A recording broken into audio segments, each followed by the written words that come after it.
sharper than a knife. "We decided you're not coming. My mom will go instead," Jessica said, her voice dripping with triumph as she sipped coffee from my favorite mug.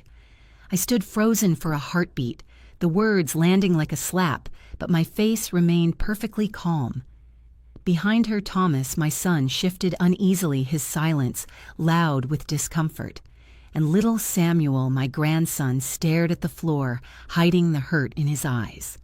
"Have a nice trip," I said, simply turning back to my toast as if nothing had shaken me, even though everything inside me roared.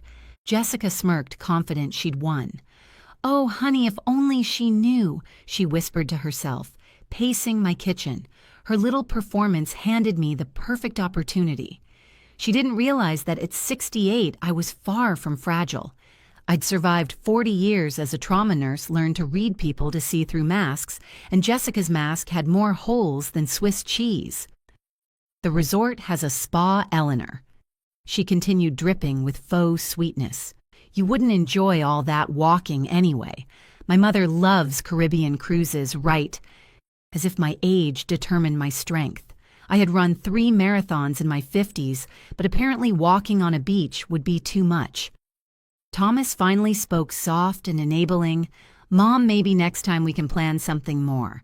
Suitable for you, suitable for me."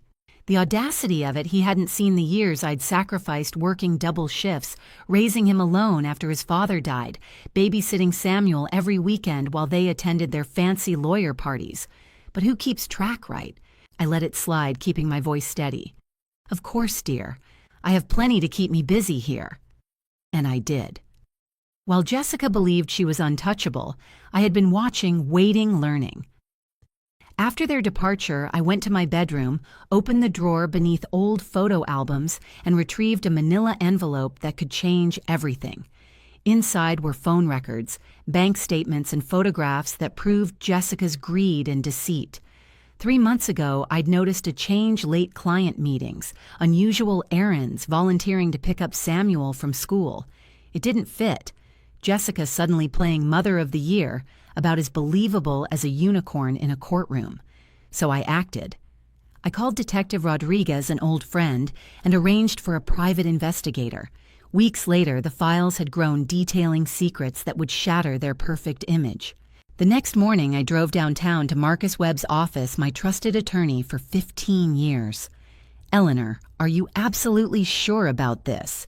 he asked, scanning the documents on his mahogany desk. "Completely sure," I replied, signing with a steady hand. The first document transferred my house, worth nearly $400,000, into a trust for Samuel. Jessica had assumed she'd inherit it. Surprise. The second erased her from my life insurance policy as a secondary beneficiary. Poof, gone. The third created a college fund for Samuel from my savings money she never even knew existed. Marcus looked up, impressed. "Perfect timing," he said, just before their trip. I only smiled, knowing that this small act of preparation would reveal the truth in the cruelest and most unavoidable way. By late morning, with the envelope in hand, I arrived at the airport. Their first-class check-in was the picture of arrogance Jessica, standing tall with designer luggage as if conquering the world. Samuel ran to me, hugging tightly. "Grandma, I wish you were coming." I ruffled his hair. "I have something for you, sweetie," I said, handing him a small travel journal. "Promise me you'll write about all your adventures." "I will," he whispered. Thomas took the envelope I handed him, curiosity and confusion crossing his face. "Don't open this until after takeoff, honey. Sensitive family business," I said lightly, watching Jessica's eyes narrow with suspicion. "Enjoy your last family vacation," I whispered as I turned and walked away, the weight of months of planning settling like satisfaction in my chest. The plane rose into the sky, and I returned home with a quiet sense of anticipation. My garden was bathed in golden light as I arranged flowers, breathing in the calm I had fought to preserve. Hours later, my phone rang. The caller ID showed Thomas. "Mom," he said, his voice hollow, broken, "we need to talk." The engines hummed in the background. "Jessica." "She's been in the bathroom for 20 minutes since I showed her the photos." My heart clenched, but I stayed calm. "How are the photos?" "Thomas," I asked lightly. "Clear. Very clear. She knows everything." I could hear the anguish in his voice. "Samuel didn't understand yet. He keeps asking why Mommy is crying," Thomas whispered. I felt a pang of sorrow for my grandson, innocent in ways that broke my heart. But this moment, however painful, was necessary. Better he learned the truth now than grow up thinking such cruelty was normal. Thomas sank into Harold's old recliner, the weight of betrayal pressing down on him. I almost lost him. "Samuel." "Because I was blind," he murmured. "You weren't blind, Thomas. You were hoping, and hope sometimes blinds the best of us. 3 months of lies. It's not your fault." Samuel wandered into the room with his homework, oblivious to the emotional storm raging around him. "Dad, can you help me with this math problem?" he asked. Thomas wiped his eyes and nodded, focusing on the algebra before him. I watched a mixture of relief and sorrow swirling in me. We were safe, but only just. The fragility of trust, the ease with which it can be broken, had been laid bare before our eyes. By the next morning, I had prepared myself for the confrontation that would finally close this chapter. Thomas and Samuel were staying with me until we could untangle the aftermath. Their car pulled into my driveway at sunset, the sky painted in bruised purples and oranges. Thomas looked exhausted, hollowed out by months of deception, while Samuel bounded toward me, tears streaming. "Grandma, why did we have to come back?" he asked, voice trembling. I drew him into my arms. "Come inside, sweetheart. Let's have some cookies while your parents sort things out." Thomas appeared at the door, gaunt and tired. "Where is she?" I asked. "In the car making calls," he said bitterly. "She's trying to spin this to find a way to rewrite reality." I smiled faintly. She thought she could manipulate the truth, bend reality to her convenience. But for the first time, the scales were tipping in our favor. Jessica stormed up the driveway, designer outfit, rumpled hair, askew from the flight. Her mask had slipped, completely revealing the ferocious woman behind the polished veneer. "You vindictive old witch," she screamed. "How dare you destroy my family?" I stepped outside, calm, towering over her, despite the decades between us. "Samuel is my grandson. Thomas is my son. You married into this family and forgot respect," I said, steady as a surgeon's hand. "I'm calling the police." "This is harassment, stalking," she yelled. "Please do," I replied, serene. "I'm sure they'll be very interested in those bank records. Ask for Detective Rodriguez. Tell him Eleanor Mitchell sent you." Thomas put a hand on her shoulder. Just stop making it worse." She whirled, desperate, screaming about violations and stalking. But Thomas, finally seeing, clearly snapped. "You stole money from clients, from people who trusted you. You violated everything." The mention of Richard's name, her lover, landed like a physical blow. Her carefully constructed world began to crumble, and I knew the game had finally shifted. Inside the house, I watched Thomas load Samuel's suitcase. Jessica's shrill threats faded into echoes as the reality of her actions settled. The night was calm in contrast to the chaos she had brought. I felt the strange mixture of satisfaction and sorrow that comes from justice finally being served. The next morning, the doorbell rang at 7 a.m. Thomas stood there, exhausted, suitcases at hand, Samuel clinging to him. "Can we stay here for a while?" he asked quietly. "Of course, honey. Always," I said, stepping aside. For now, we were together, safe in the home built with love, not manipulation. And for the first time in weeks, I could breathe. This was not the end. It was the beginning of rebuilding, of reclaiming peace stolen for far too long. The house felt alive again, filled with the soft sounds of family reclaiming their space. Samuel ran straight to the kitchen. "Grandma, do you have pancake mix? Mom never makes pancakes anymore." I laughed, the sound echoing through the warm, sunlit room. "Of course I do, sweetheart. Your grandmother believes in keeping the important things well stocked. Pancake mix tissues and evidence folders." Thomas sat at the table, phone in hand, counting missed calls from Jessica. 22:31 text messages, and I could almost see the panic radiating off the screen. "I think she's having what you might call a breakdown," I said dryly. Thomas gave a weak laugh. "Fascinating," he murmured. I hadn't received a single call. It was almost poetic. She finally understood that sweet words wouldn't manipulate me anymore. Over the next few days, we began to settle into a fragile rhythm. Thomas called his lawyer about the emergency custody hearing. "How long do you think this will take?" he asked quietly, watching Samuel play outside. I considered my response carefully. "Months, maybe longer. Jessica will fight this every step of the way." Thomas sank back into the couch, guilt shadowing his face. "I keep thinking about how I let her treat you, and I said nothing," he confessed. I reached over, resting a hand on his shoulder. "You were protecting peace in your family. That's what good men do. But now, Thomas, you see clearly. That clarity is a gift, even if it came late." Samuel's innocence, however, often cut through the tension. One afternoon, he asked softly, "Dad, are you and Mom getting divorced?" Thomas's expression crumpled, and I held back a sigh. "I don't know yet, buddy, but whatever happens, you'll always have me and Grandma." Samuel nodded, his eyes wide with understanding, absorbing the gravity of adult mistakes with the patience only a child can summon. He was learning that life was not fair, but love could endure even when it was tested, and in that, there was hope. Weeks passed the tension of the airport incident, slowly giving way to daily life when I received a visit I hadn't anticipated. A black sedan pulled into my driveway and two figures stepped out. Detective Rodriguez, familiar from my past nursing days, and a woman I didn't know. Eleanor Rodriguez said with a small, approving smile, "This is Detective Chen from Financial Crimes. We'd like to ask a few questions about Jessica's case." I invited them in, offering coffee, noting the sharp attention in Chen's eyes as she studied my living room like she was trying to understand the person who had orchestrated this investigation. "When did you first suspect Jessica of financial impropriety?"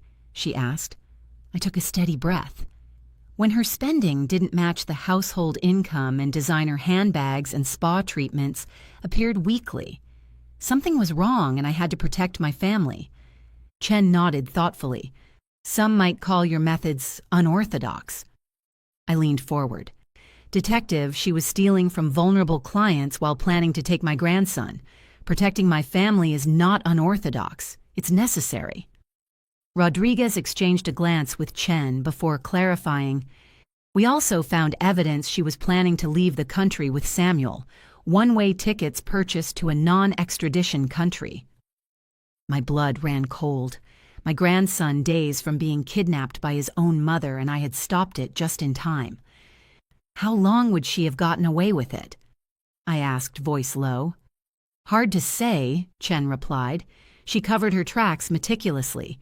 If you hadn't intervened when you did, well, it could have ended very differently." That evening, when Thomas returned from work, I recounted the detective's visit. He sank into Harold's recliner, head in hands. "Take him and disappear," he muttered. "It appears that way," I said gently. "Thomas, you're a good man who wanted to believe in the best. That hope nearly cost everything, but now we know the truth." Samuel wandered in homework in hand, blissfully unaware. I watched my son and my grandson and realized the depth of the chaos we had narrowly avoided. And yet in the quiet of our home, the first true threads of safety and trust began to weave themselves back into our lives. 3 months later, I found myself preparing for Jessica's sentencing, hearing the weight of everything that had happened pressing on my shoulders, though tempered by a strange sense of peace. Samuel knocked on my bedroom door. "Grandma, are you going to court today?" I nodded, patting the space beside me on the bed. He climbed up smaller than his 14-year-old frame suggested and rested his head against my shoulder. "Yes, sweetheart. Your dad and I need to be there." He glanced down at his hands, fidgeting. "Will Mom be there?" I studied his face carefully. "She will, but remember Samuel. What matters is that the truth comes out and everyone faces the consequences of their actions." He nodded slowly, absorbing the gravity of adult decisions in the gentle way only children can. The courthouse was crowded, buzzing with curiosity and the faint, tense scent of anticipation. Jessica sat at the defendant's table in an orange jumpsuit, her polished exterior stripped away. Hair-messy makeup smudged, she looked nothing like the woman who had humiliated me and nearly destroyed our family. The judge called for any victim impact statements. Thomas stood his voice steady, carrying the weight of betrayal and love in equal measure. Your Honor, Jessica Mitchell didn't just steal money from clients. She stole years of my life, manipulated my family, and nearly took my son. The emotional damage is immense. The financial crimes are serious, but the heartache she caused may never fully heal. His eyes flicked toward me silently, asking if he could carry the truth on his own. I gave a subtle nod, letting him speak, proud and heartbroken all at once. Jessica's court-appointed lawyer pleaded for leniency, citing stress and mental health struggles. The judge listened, unmoved, his gaze steady. Mrs. Mitchell, you violated the trust of your clients, your family, and your profession. The evidence shows you planned to flee with a minor child, indicating this was not a lapse in judgment, but a calculated scheme. I sentence you to 3 years in state prison with the possibility of parole after 18 months. 3 years. The words hung in the air like thunder, a judgment long awaited but sobering in its clarity. I felt a mix of satisfaction and sorrow as Jessica was led away in handcuffs, the weight of her choices etched into her features. Justice had been served, but the remnants of betrayal lingered in quiet corners of our hearts. Back at home, Samuel asked quietly, "Grandma, what happens now?" I knelt beside him, taking his small hands in mine. Now we go home and live our lives honestly, happily, and with respect for each other. His eyes brightened and he smiled faintly. "Will you teach me to make your chocolate chip cookies?" I laughed, ruffling his hair. "Of course, and yes, we'll add extra chocolate chips since Mom isn't here to complain about sugar intake."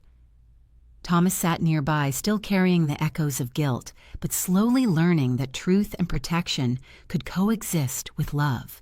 Life began to settle into a new rhythm.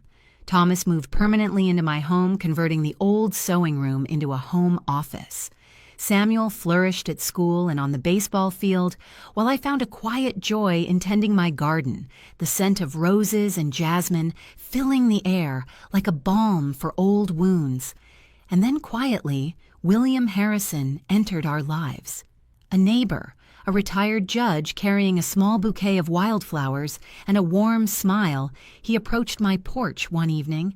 "Mrs. Mitchell, I was wondering, would you like to have coffee sometime? I make terrible coffee, but Margaret tells me you make excellent conversation." I laughed, surprised by his directness. "Margaret's been talking about me again," I teased. "What has she told you?" "Only the truth, Eleanor. You're someone who protects your family, and I respect strength when I see it." William became a constant warm presence in our home. Samuel adored him, and Thomas, after careful observation, gave his quiet approval. He treated me as an equal, listening without judgment, understanding grief without attempting to fix it. On our porch swing one evening, he asked softly, "Do you ever regret how things happened with Jessica?" I considered the question carefully. I regret that Samuel had to lose the mother he thought he had, and that Thomas almost lost his clarity. But do I regret stopping her from destroying our family? Never. William smiled gently. A woman who doesn't protect what she loves isn't worth loving. And for the first time in years, I felt it. I wasn't just surviving anymore.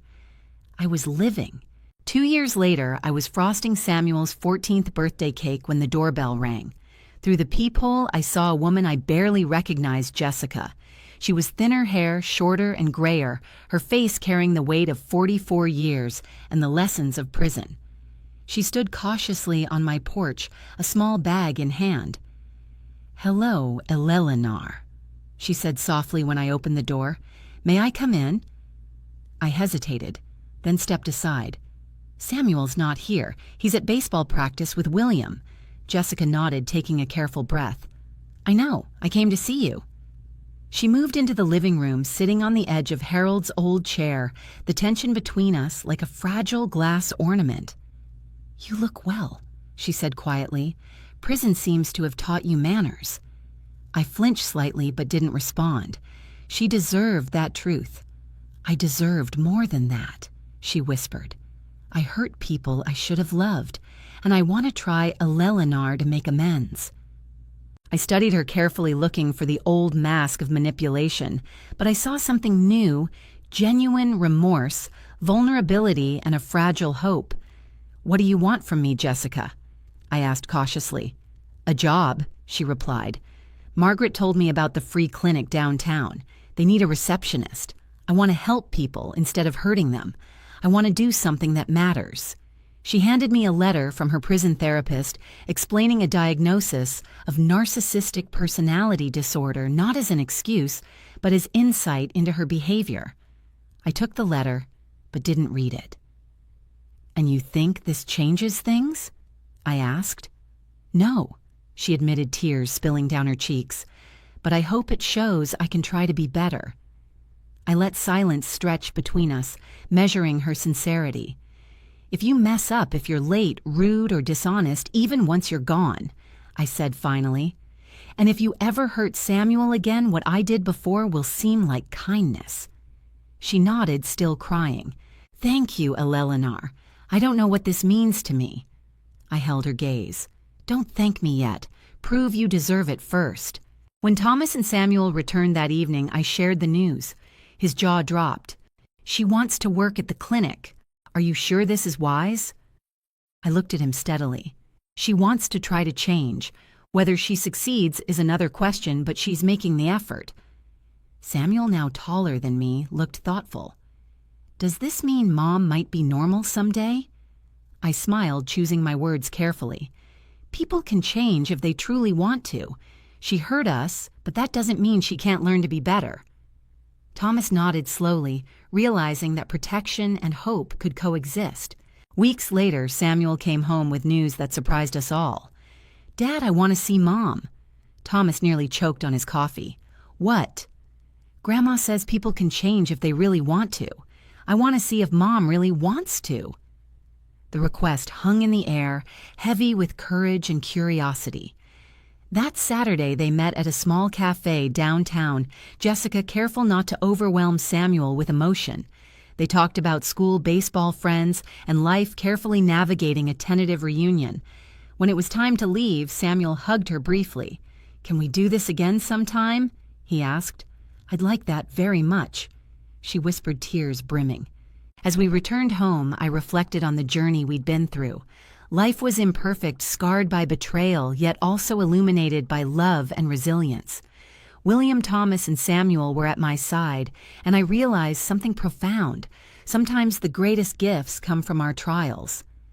I whispered into the evening air, Thank you, Jessica.